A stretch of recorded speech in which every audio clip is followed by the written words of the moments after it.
Les noms que j'emploierai ici sont fictifs, par souci de discrétion. Je m'appelle Claire, mon mari Tom et notre fils Evan. Ce qui nous est arrivé s'est déroulé en octobre 2017, dans une petite maison louée à la périphérie de Flagstaff, en Arizona. Nous y avions emménagé 3 mois plus tôt, en quête d'une vie plus calme, loin du tumulte de Phoenix. Nous voulions repartir de zéro, tourner la page après des années de stress urbain. Nous étions loin d'imaginer à quel point nous nous trompions. La nuit où tout a commencé était plus froide qu'à l'accoutumée. Un de ces froids du désert qui s'insinuent sans prévenir. La maison se trouvait au bord d'une route boisée, avec une allée étroite qui s'enfonçait en courbe dans l'obscurité. Les lampadaires ne portèrent pas jusque-là.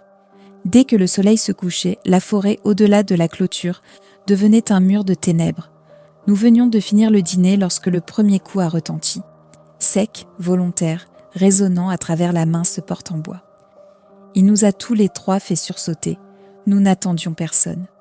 Tom rinçait encore la vaisselle. Evan était étendu sur le canapé, absorbé par sa tablette. On frappa de nouveau. 2 coups rapides, puis le silence. Nous avons échangé un regard.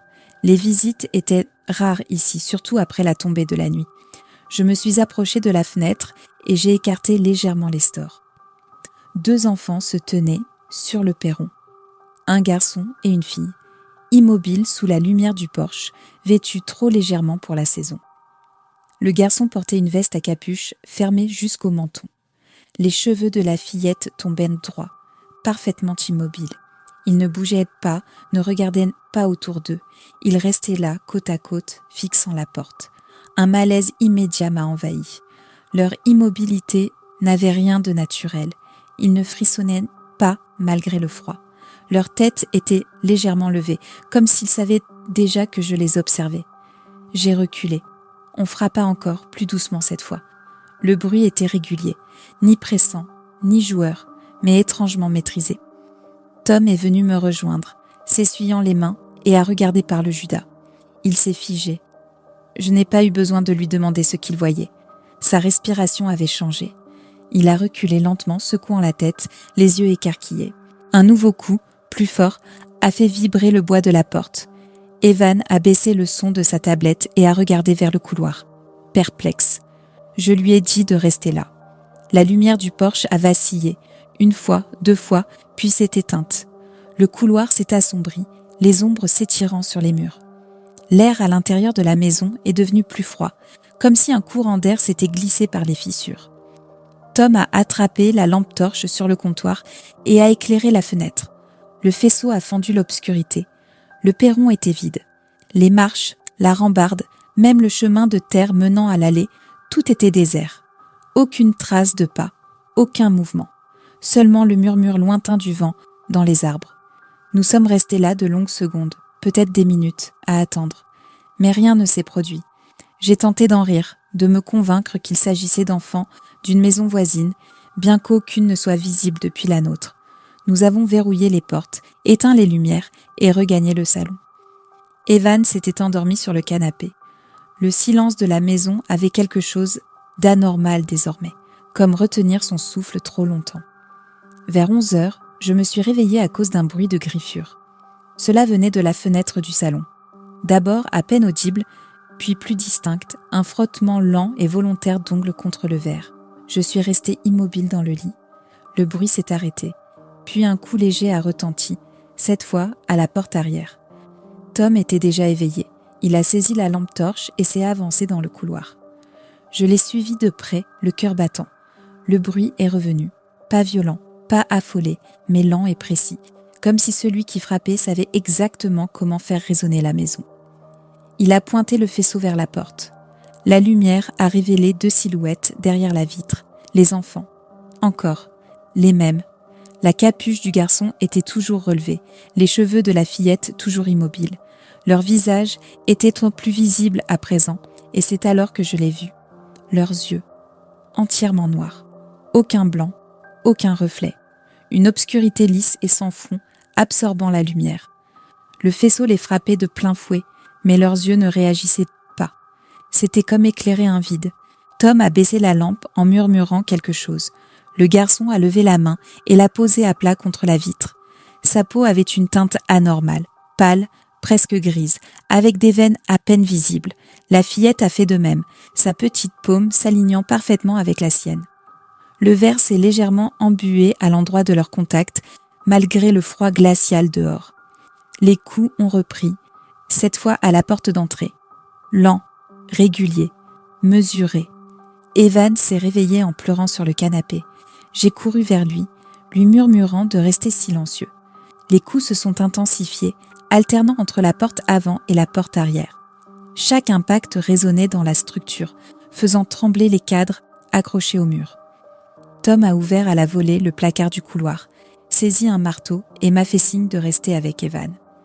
Les lumières du salon ont vacillé une fois, puis se sont éteintes complètement. Seul subsistait le faisceau tremblant de la lampe torche, secoué par sa main. La maison semblait noyée dans le froid. Mon souffle formait de petits nuages blanchâtres. Puis, soudain, tout s'est arrêté. Plus un son, plus de coups, plus de griffures, rien que le bourdonnement du silence. Je serrai Evan contre moi, sentant son cœur battre contre ma poitrine. Tom a lentement abaissé la lampe, inspectant chaque porte, chaque fenêtre. Rien ne bougeait. Le faisceau a accroché quelque chose dehors. 2 silhouettes, immobiles au bord de l'allée. Il a croisé leurs regards. La tête du garçon s'est inclinée légèrement sur la gauche. La fillette a levé la main, mais cette fois, elle ne touchait pas la vitre. Elle nous désignait directement. La lampe s'est éteinte.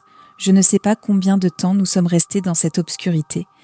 Je me souviens seulement du battement de mon cœur et de la respiration tremblante d'Evan. Puis, lentement, la lumière du porche s'est rallumée. Les silhouettes avaient disparu. Nous avons attendu encore 1 heure avant d'oser bouger. Le moindre bruit me faisait sursauter, le ronronnement du réfrigérateur, le tic-tac de l'horloge, les gémissements des tuyaux. Lorsque nous avons enfin ouvert les rideaux, la nuit semblait redevenue normale, paisible presque. La forêt au-delà de la clôture était immobile, le gravier intact. À l'aube, Tom est sorti pour examiner le perron. Je l'observais par la fenêtre. Les planches ont grincé sous ses pas. Il s'est accroupi, puis est resté figé quelques secondes avant de rentrer. Il y avait 2 petites empreintes de mains sur la porte, des traces noires, comme de la suie, plus petites que celles d'Evan, et juste en dessous, gravé très légèrement dans la peinture, se trouvait quelque chose que je n'avais pas remarqué auparavant. 2 cercles superposés, tracés si délicatement qu'on aurait dit un motif d'empreinte digitale plutôt qu'un symbole. Nous n'en comprenions pas le sens, mais à mesure que le soleil montait, les marques ont commencé à s'estomper. À midi, elles avaient totalement disparu, ne laissant aucune trace. Nous avons passé le reste de la journée dans un silence pesant. Le moindre bruit nous faisait tressaillir. Evan refusait de s'approcher des fenêtres. Tom parlait à peine. De mon côté, je n'arrivais pas à chasser les images. Ses yeux, cette immobilité, ce doigt pointé vers nous. Le soir venu, alors que la lumière déclinait de nouveau, nous avons pris la voiture pour aller en ville. J'avais besoin de gens, de bruit, de vie. Nous nous sommes arrêtés dans un petit dîner près de la route 66, et pendant que Tom commandait du café, j'ai cherché sur Internet ce que nous avions vu. Je n'ai pas mis longtemps à trouver des récits, des centaines, des descriptions identiques aux nôtres, mot pour mot, des enfants pâles, des yeux noirs, des coups frappés la nuit, et cette même angoisse sourde qui persiste après coup. Mais un témoignage en particulier a retenu mon attention. Il datait de 10 ans plus tôt, écrit par quelqu'un qui avait vécu à moins de 8 km de notre maison. La personne décrivait les mêmes coups, les mêmes 2 enfants. Le message se terminait par une phrase qui m'est restée en tête. Ils viennent tout pour te rappeler ce que tu as perdu, pas pour t'enlever quoi que ce soit. Je n'en comprenais pas le sens à l'époque. Pourtant, au fil des jours suivants, j'ai commencé à remarquer quelque chose d'étrange. L'atmosphère de la maison avait changé. L'air ne semblait plus lourd.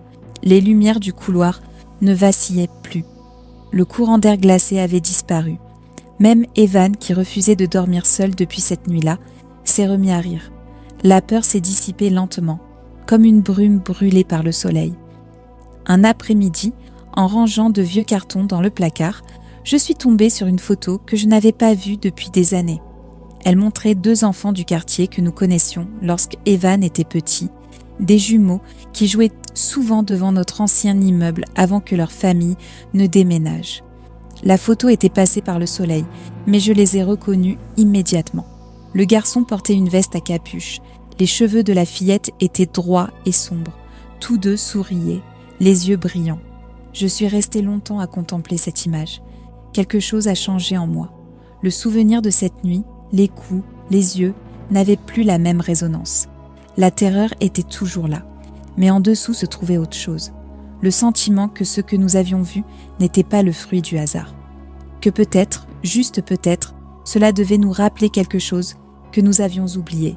L'innocence de l'enfance, la peur de la perdre, la fragilité même de la vie. Nous ne les avons jamais revus. Les nuits sont restées calmes, l'air plus léger. Parfois, lorsque je me tiens sur le perron, j'imagine encore ces empreintes de mains, faiblement lumineuses, sous la peinture, 2 formes parfaites se dissipant dans la lumière du matin. Mais je n'éprouve plus de peur, j'éprouve une lucidité nouvelle. Car s'il existe des choses que nous ne comprenons pas, oui, toutes ne sont peut-être pas là pour nous nuire. Certaines ne sont que des rappels que nous sommes encore là, encore vivants, et toujours capables de choisir de ne pas avoir peur.